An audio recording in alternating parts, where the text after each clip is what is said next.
November 19th, 1942, 7:20 Moscow time. The ground shakes before anyone sees anything. Across a front 250 kilometers wide, the Red Army opens fire simultaneously. More than 13,000 guns. The horizon goes white, then orange, then disappears into smoke. The southern Russian steppe, flat and gray under its first winter snow, becomes the surface of a star. The supreme commander of the German armed forces is on vacation. Adolf Hitler is at the Berghof, his mountain retreat above Berchtesgaden in the Bavarian Alps. He will not return to his command post at the Wolf's Lair in East Prussia for more than 24 hours. By then, the trap is already closing. In Berlin, at the headquarters of the Army General Staff, a phone rings. General Kurt Zeitzler, chief of the Army General Staff, a compact, intense officer his staff call General Lightning Ball, takes the call. Hundreds of Soviet tanks have torn through the Romanian Third Army's lines northeast of Stalingrad, the lines that protect the entire northern flank of the German Sixth Army. Zeitzler will spend the next several days in that building, sleepless, arguing with increasing desperation against a decision that has not yet been made, but that, once made, will not be unmade. The battle will consume 250,000 men. The rooms will consume the men who tried to save them. Pull back 2 months. September 1942. Inside Stalingrad, the German Sixth Army under General Friedrich Paulus is fighting for every building in a ruined Soviet industrial city. Room by room, floor by floor. The fighting is medieval in its intimacy and industrial in its scale. And both sides pour men into the rubble and lose them. But something else is happening. Something that does not appear in any of the intelligence reports reaching Berlin. Marshal Georgy Zhukov returns from the Stalingrad front in September and reports to Stalin. The city is holding barely. Zhukov suggests to Marshal Vasilevsky that a new solution is needed. Not one that attacks the city directly, but one that goes around it. Stalin overhears and tells both men to work out a plan. The plan they develop is patient, precise, and enormous. Not an assault on the Sixth Army, a double envelopment, 2 pincers driving in from north and south, that closes somewhere west of the city, behind Paulus's entire force, cutting it off from the rest of the German front. The target is not Stalingrad. The target is everything protecting it from behind. Over 3 weeks in October and November, the Red Army moves the pieces into position. More than 420 tanks, 111,000 soldiers, and 556 artillery guns are shipped across the Volga in secret. On October 9th, a Stavka order abolishes dual command. Soviet field commanders can no longer be challenged by their political commissars. On October 16th, another order authorizes tanks and mechanized formations to operate independently, freed from the infantry support role that has slowed them since 1941. Administrative changes, on paper. In practice, the release mechanism for a new kind of Red Army. None of this reaches Berlin with any urgency. Not because the intelligence is unavailable, because the German command has already decided what to believe. On September 12th, 2 months before Operation Uranus launches, Paulus flies to meet his Army Group B commander, General Feldmarschall Maximilian von Weichs. The 2 men take their concerns to Hitler directly. The northern flank is dangerously exposed. The Romanian Third Army and Fourth Army hold front lines that German forces would strain to defend. There are no reserves behind them. Hitler is dismissive. In the accounts of senior officers present, he tells them, "Our generals are making their old mistakes again. The Russians will simply come to a halt. We shall throw in a few fresh divisions. That will put things right." The warning is logged. The decision stands. The German command has a precedent in its memory, a trapped force sustained by air the previous winter, that tells it encirclements can be survived. And that precedent will matter later. On the frozen steppe northeast and southwest of Stalingrad, the Soviet armies continued to assemble in silence. By mid-November, more than 1 million Red Army soldiers are in position. 66 rifle divisions, 5 tank corps, 890 tanks, 127 artillery and mortar regiments. All of it assembled in the dark, in the cold, opposite flanks held by Romanian formations with inadequate anti-tank weapons and no armor in reserve. November 19th, 1942. 7:20 Moscow time. Now the guns open. The northern pincer launches first. Soviet artillery pounds the Romanian Third Army's positions for 80 minutes. Then the tanks move. The Romanians have nothing to stop them. By mid-morning, the line is not bent. It is gone. The initial German reaction is complacency. A probe, and perhaps the scale does not register. Hitler takes Zeitzler's call in Bavaria and boards a plane for East Prussia the following morning. November 20th. The southern pincer opens. The Romanian Fourth Army and elements of the German 4th Panzer Army absorb the blow and fold. German mobile reserves race to plug the gaps and find there are too many gaps and too few reserves. The 6th Army's armor is committed deep inside Stalingrad, fighting for buildings it has already fought for once, disentangling it, reorienting it, moving it 50 kilometers through the snow. The logistics alone take days the army no longer has. By the morning of November 21st, it is no longer possible to pretend this is a probe, as General Friedrich Paulus receives reports that Soviet armored columns are less than 40 kilometers from his headquarters at Golubinsky. No German units stand between those columns and the building where he stands. Paulus and his chief of staff abandon Golubinsky and move east. The commander of the largest German army on the Eastern Front is driving away from the enemy. On that same day, November 21st, Hitler's chief adjutant, General Schmundt, is occupied at the Wolf's Lair with alterations to the uniforms of officers and Wehrmacht officials. Hitler's order reaches the 6th Army by radio. Hold firm, regardless of the danger of a temporary encirclement. The phrase is notable. It belongs to a command not fully in contact with the ground. November 22nd. Kalash. Around 4 o'clock in the afternoon, and the forward detachments of 2 Soviet mechanized brigades converge on the same patch of steppe west of the city. They don't recognize each other at first. They exchange fire. Several vehicles are hit before someone fires the agreed identification flares and the shooting stops. The 2 columns approach across the snow. The handshake is real.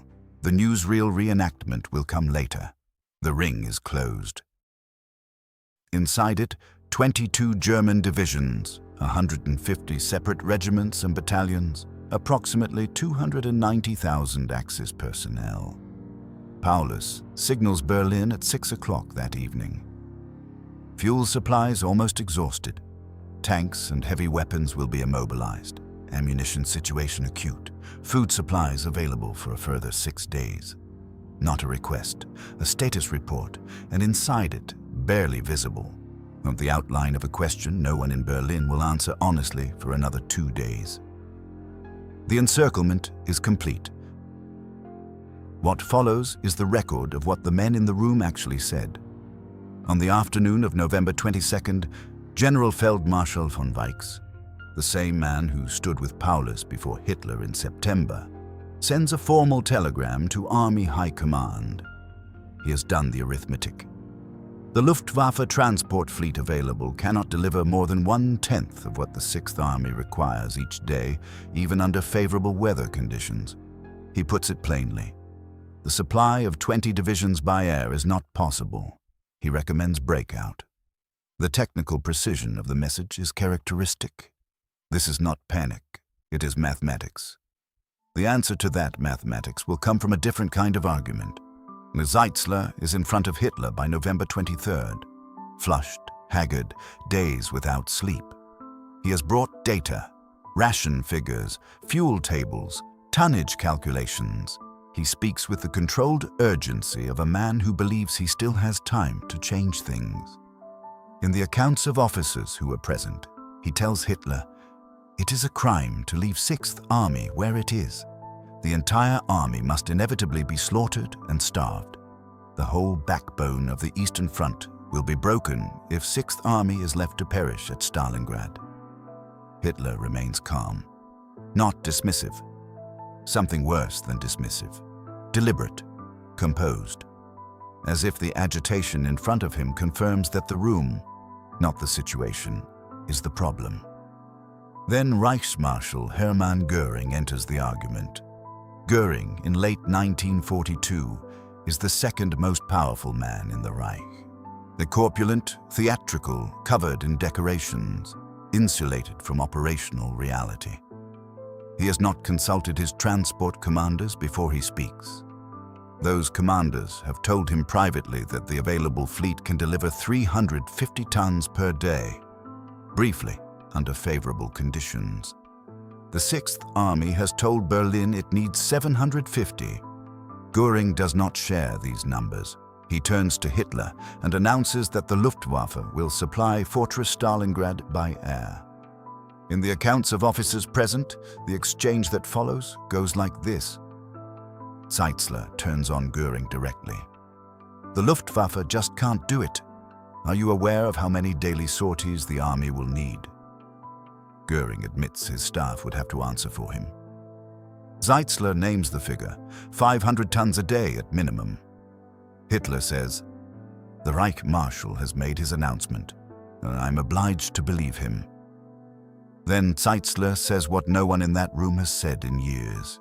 He turns to Hitler, and in the hearing of every officer present says, "Mein Führer, that is a lie." Hitler's reply is final. He is obliged to believe the Reichsmarschall. He abides by his original decision. Technical evidence from the man who knows the front. Political authority from the man whose position cannot be challenged. Adjudicated by the one man whose preference is the only preference that matters. On November 23rd, inside the pocket, Paulus makes his own appeal. He requests, formally, freedom of action, the military phrase for permission to withdraw. The answer comes back, request denied. He will be resupplied by air. Paulus responds with the precision of a staff officer. He will hold, he signals on November 24th, if supplied with the necessities, fuel, ammunition, food, and if relief from outside the encirclement can be assured within a short period of time. Both conditions. Neither conceded. The pocket stays. Now the night. November 23rd into November 24th. In the small hours, Zeitzler is on the telephone to General Georg von Sodenstern, Chief of Staff of Army Group B. The two men negotiate. The positions are well known. What is being negotiated is the resolve to put a decision in front of Hitler and hold it there. In those dark hours, they succeed. Hitler agrees. The 6th Army will withdraw from Stalingrad. The order is drafted. The army is saved. Then morning comes. Göring has had access to Hitler through the night. By the time dawn arrives over the Wolf's Lair, the order is reversed. The radiogram that reaches Paulus on November 24th does not authorize withdrawal. It holds him in place. Then, in the same communication, Hitler addresses his army. "I know the brave 6th Army and its commander-in-chief, and I know that it will do its duty. The 6th Army is temporarily surrounded by Russian forces. I shall do everything to ensure that it receives its supplies and will be relieved in due course." Temporarily. In due course. Against Weichs's telegram, 1/10 of daily requirements, against Zeitzler's sleepless nights, against an order that existed, in writing, 8 hours before this one was sent. The army was saved at midnight. By dawn, it was condemned. December comes to the pocket slowly and without mercy. The Luftwaffe delivers an average of 70 tons of supplies per day. But the 6th Army needs a minimum of 300. The soldiers are on 1/3 rations. The horses, used to pull artillery and supply wagons, begin to be killed for food.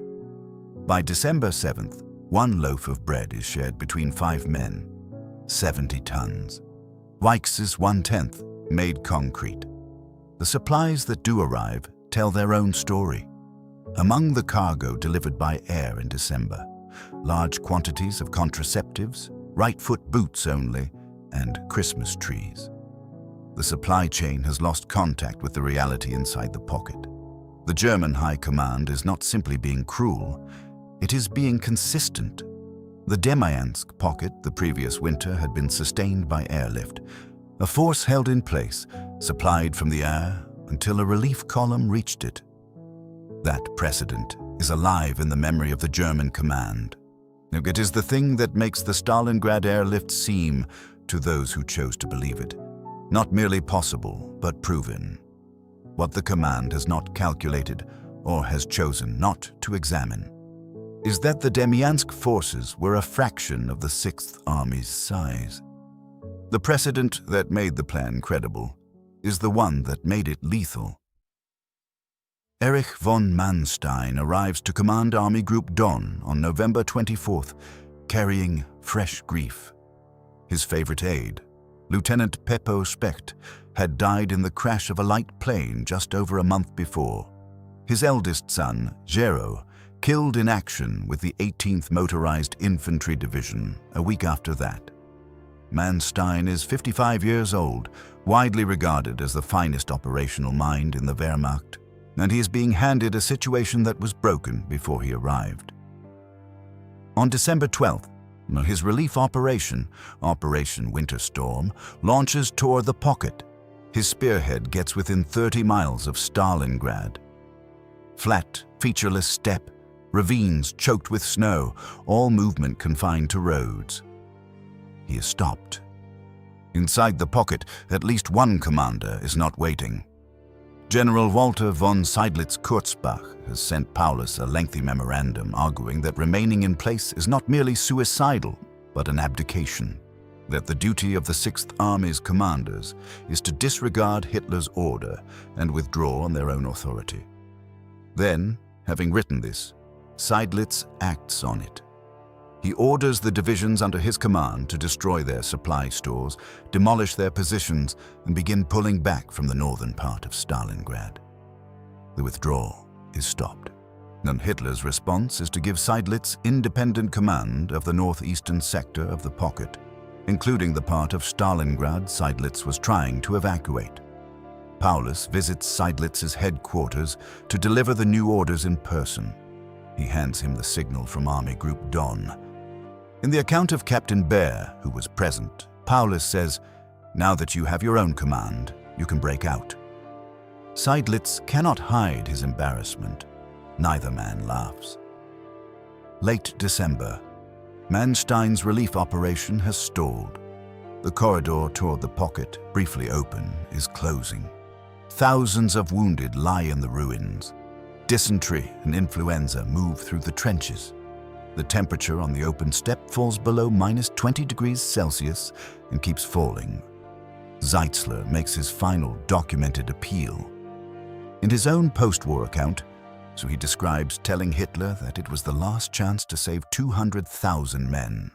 The starving soldiers, the wounded without drugs, the thousands freezing in the rubble, the loss of faith in the Supreme Command.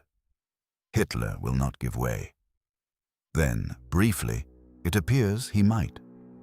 In discussions with Manstein, Hitler says, as Manstein records it in his post-war account, "Very well then, draft a message to Paulus asking him how far he can get if ordered to break out." Zeitzler drafts the message immediately, before anything can be reconsidered. Paulus answers honestly, 15 to 20 miles. That is what the fuel will carry them. The answer of a staff officer. Precise, accurate, conservative.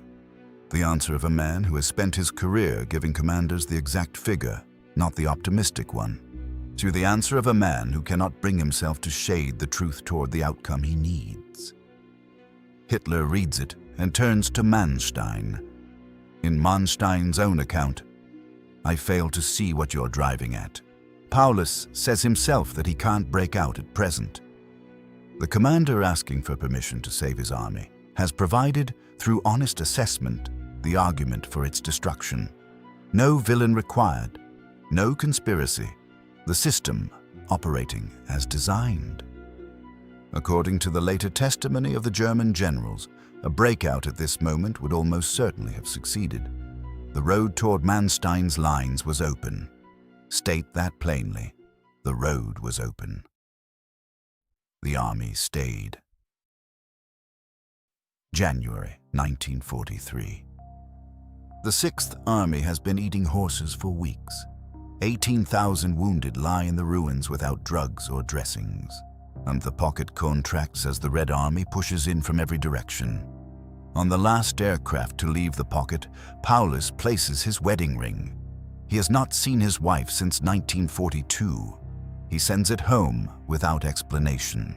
None is needed. His final signal to Hitler reads, "Troops without ammunition or food. Effective command no longer possible.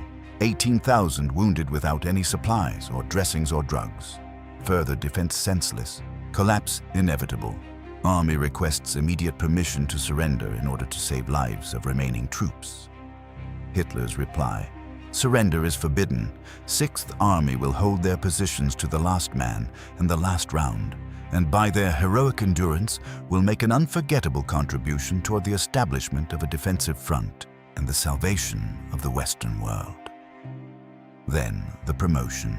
And on January 31st, 1943, the same day Paulus surrenders, he is informed he has been raised to General Feldmarschall, the highest rank in the German military. No German field marshal had ever been taken prisoner alive. Hitler was not giving Paulus a reward. He was giving him an instruction. Paulus does not follow it. He walks out of the basement of the Univermag department store and surrenders to Soviet forces. 91,000 men surrender with him over the following 2 days. Fewer than 6,000 will return from Soviet captivity. On February 3rd, the German public learns what has happened. OKW issues its communiqué after a roll of muffled drums. The Battle of Stalingrad has ended. True to their oath to fight to the last breath, the 6th Army, under the exemplary leadership of Field Marshal Paulus, has been overcome by the superiority of the enemy. The slow adagio movement of Bruckner's 7th Symphony follows. 4 days of national mourning, theaters closed, cinemas dark. That is the official version, the one Germany was told. Kurt Zeitzler suffers a physical collapse in 1944, is temporarily removed from his post, and dismissed by Hitler in July of that year. Hermann Göring will stand at Nuremberg and hear testimony about the promise he made without consulting a single transport officer. The promise that reversed an order signed in the middle of the night. Friedrich Paulus spends years in Soviet captivity. His wife dies in 1949. He is not there. Released in 1953, he settles in Dresden, in the German Democratic Republic, the state built on the ideology of the man his country fought, in the city of the country whose name his army bore. He works on military history research. He testifies at Nuremberg against the regime he served. He lives out his remaining years quietly in the East. The general whom Hitler entrusted with Stalin's city ended his life inside Stalin's world.